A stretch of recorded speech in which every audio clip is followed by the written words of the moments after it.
and welcome to Kamp Koda.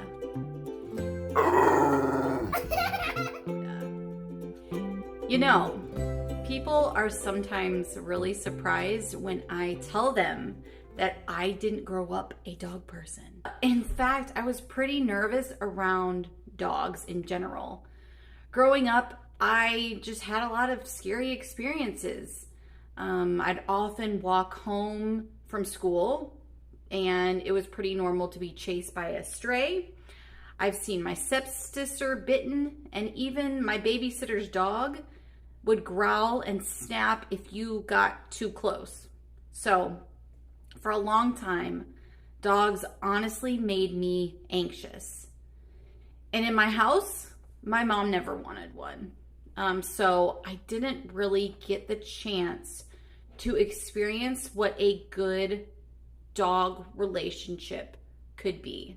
Now that all changed after my parents divorced, and some years later, my dad adopted a black lab, and his name was Buddy. Buddy had a rough start. He had been bounced around to a lot of different homes, and I always felt for him. But with us, he finally seemed to settle in, and it made me feel good. And he and I formed a special bond that I'll never forget.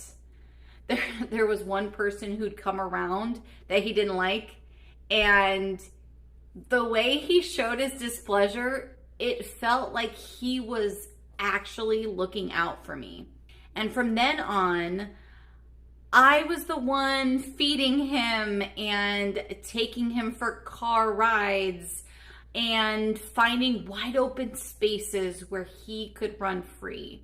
He was the first dog that made me think, okay, maybe dogs aren't so scary after all.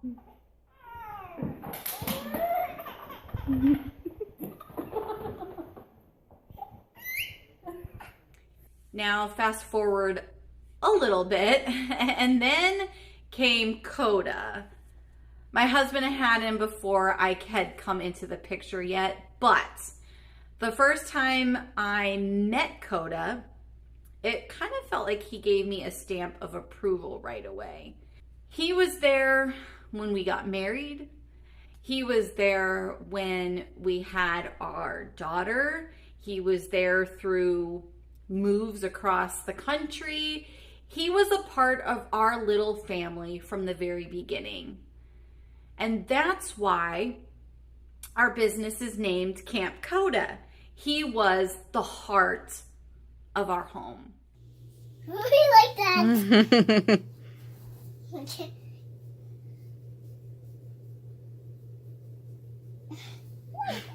Koda. Originally, pet sitting wasn't even a plan. We just wanted to socialize Koda more. And Rover seemed like a fun way to do that. Plus, you got the extra money, which never hurts, right? Honestly, I don't think anything would come of this new venture, but then the bookings started rolling in, and it was exciting. For a few years, we kind of did it casually, not really treating it like a business. But after a while, I started thinking maybe God was nudging me toward something here, right? So I shifted my mindset and decided to really lean into it.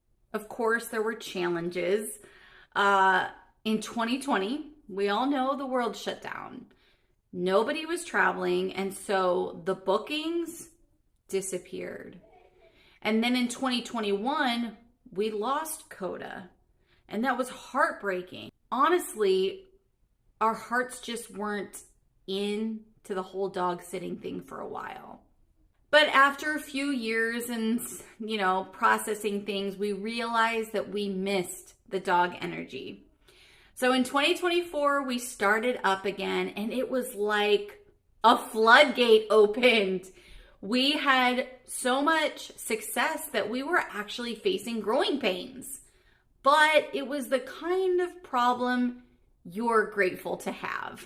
Now, what I love most about Kamp Koda is the joy dogs bring into our home. Dogs don't care about your mistakes or your bad day. They just love you unconditionally.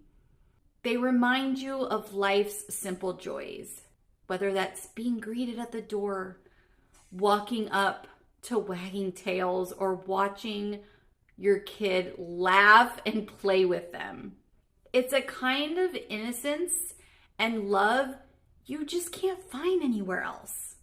If you're someone who didn't have good experience with dogs growing up, I get it. That was me too. So if you're in the same page, here's my advice. Empower yourself by learning.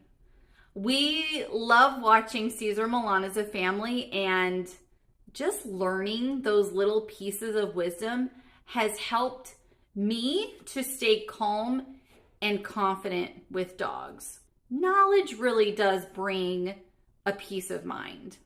So that is how I went from being nervous around dogs to building a life and a business surrounded by them.